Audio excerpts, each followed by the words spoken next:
When we ski any slope, we need to realize that there is a relative change in slope angle depending on where we are in the turn. So we only experience the full pitch, steepness or slope angle when our skis are in the fall line. Anytime we are turning back across the fall line, the slope angle actually gets relatively flatter for our fore and aft balance. We need to know this so we can make changes, predict, and be far more active with our fore and aft balance to stay centered in the ski and help that ski perform better. This relative slope angle change was first noted by Professor of Skiing Georges Joubert in the 70s. Ron LeMaster later called it the virtual bump in his books on skiing. I'd like you to pause the video here and just have a look at this diagram to help you understand the relationship of where you are in the turn relative to the slope angle and how that changes the slope angle and your fore and aft balance needs. Hopefully this diagram gives you a good visual of why the virtual bump term was given for this relative slope angle change.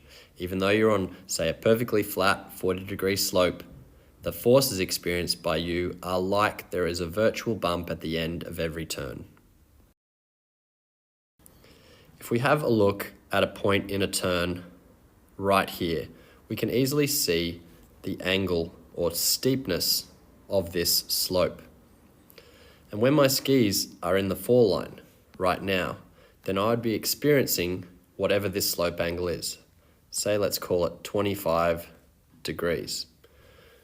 So my body needs to be relatively perpendicular to this slope, like it is here, in order to stay balanced and be right in the center of my outside ski.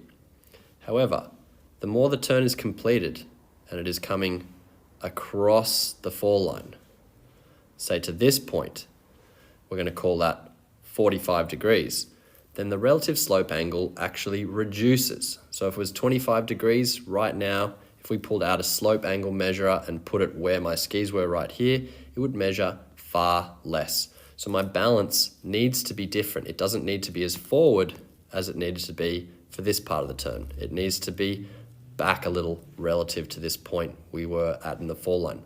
As we start a new turn, the slope angle we experience is going to get steeper and steeper. So right here, I need to, and you can kind of almost see my body predicting and being more forward as I come closer to the fall line here, where I'm more right perpendicular to the slope angle. So I'm experiencing the full pitch of the slope at this point only. I start turning across the hill, the slope gets relatively less steep. Now, as you ski, the flatter the run is, so for instance, this little bench in the run, not being as steep, there's only going to be a smaller change in the slope angle. So say it was only 15 degrees and my turn shape went across the hill, and so I was experiencing only 10 degrees, there might only be a change then of 5 degrees. There's not going to be as much of a fore and aft balance change. But as I get onto steeper parts of the run, like here, and my skis are across the hill, and I enter this part, I'm going to need to be more dynamic in my fore and aft adjustment, getting forward so I can be perpendicular to that slope at this point, and then I'm going to make a more quicker movement, say by moving my feet in front of me to stay centered as that slope angle gets flatter. To ensure you understand what I mean by the term perpendicular to the slope, take a look at this little experiment that you can try yourself. So pretend this is the slope angle, which looks very steep. Notice I have to place my pole 90 degrees or perpendicular to the slope angle in order for it to stay balanced as it slides down. Now, if you changed the angle here and placed the pole not at this angle but anywhere behind it, what happens is the pole actually rotates more and more and you end up getting a sliding out. So the pole ends up going like this down and you end up getting further and further behind.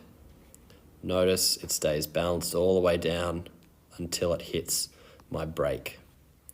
So what you are trying to do and what you need to realize is as you come into the start of a turn and you've finished from across the slope, you're essentially needing to change your balance from, say, the slope angle being less to then being steeper and being perpendicular to it when you hit the fall line. So at this point, you are like my ski pole gliding down the hill. But as soon as you start coming across the hill, which happens quite quick, unless you've got downhill 45-meter radius skis on, you're going to need to adjust your balance. So this slope angle is always changing. It's getting less and less and less.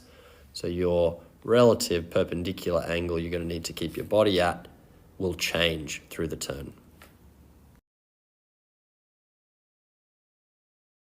This is a little angle meter device on my iPhone, right? So when you tilt it, it shows the degree of whatever thing you're measuring. So we're going to measure the slope. Okay. So over here, this little slope is 16 degrees. Okay.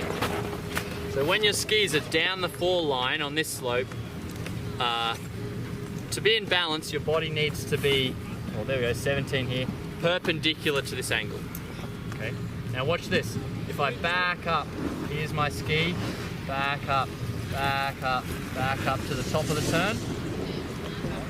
Can you see on there, you zoom in on there, or look there, it's 0. Yes. Same slope, I'm just facing across the hill. So if I'm a skier and I start a turn, the top of the turn now is 4, 5, 6, 7, 8, 9, 10, 11, 12, 13, 14, 15, 16, 17, 16, 15, 14, 13, 11, 10, 9, 8, 7, 6, 5, 4, 3, 2, 0. So the slope changes, gets steeper, steeper, steeper, steepest there, 23 in that dip, coming back across the fall line. If you finish 90 degrees across the head of the fall line, it's 0.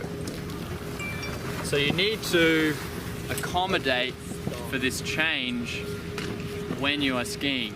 If you don't go so much down the fall line, if you just like here, so say at 9, goes to 16 or 20 there, back to 14, back up to 20, 12, 11, right? So if you're more down the fall line, you experience this change in angle less, but if you go all the way across, there's a big change. Steeper at the start, steepest in the middle of the turn, and then it gets gradually flatter, and if you're all the way across, it goes to 0. So that is why that phenomenon is called the virtual bump. If you enjoyed this video, please consider subscribing below. You'll get updates on any new videos I release. And if you really want to take a deeper dive into what I understand about skiing, I invite you to go check out the Big Picture Skiing website. Thanks very much for watching.